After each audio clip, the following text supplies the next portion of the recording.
Hi everybody, Ron Mason from RWM Guitars, and welcome to my second episode of my build for the Great Guitar Build-Off.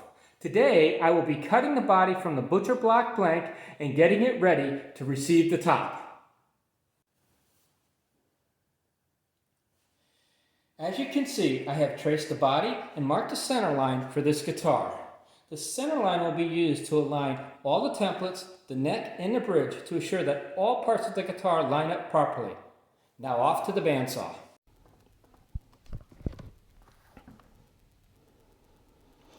When I cut the body on the bandsaw, I cut on the outside edge of the traced line.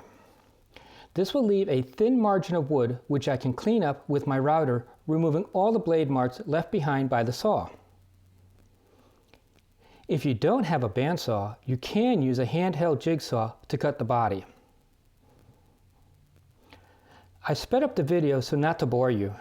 To me, watching someone work at a bandsaw can be a little like watching paint dry.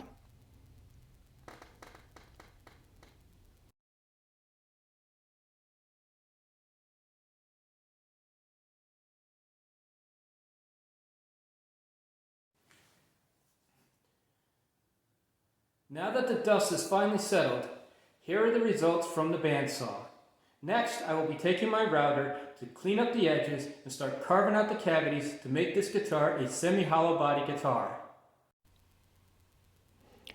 Before I used the router to clean up the edges of the body, I aligned my template with the center line and clamped it in place. Using a flush cut pattern bit, I trimmed the top half of the guitar edge. Then I turned the body over. Using a flush cut bit, I trimmed the bottom half of the guitar edge.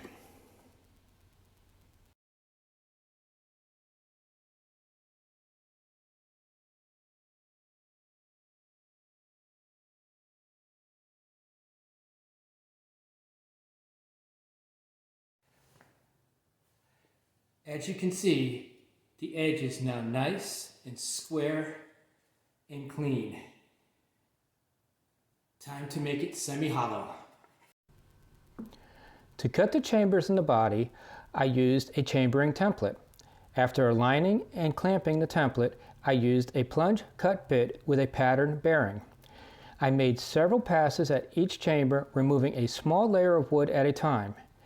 If you try to remove too much wood at one time, you can overload the router or break the bit. Sorry for blocking the view, just chalk it up as a rookie mistake.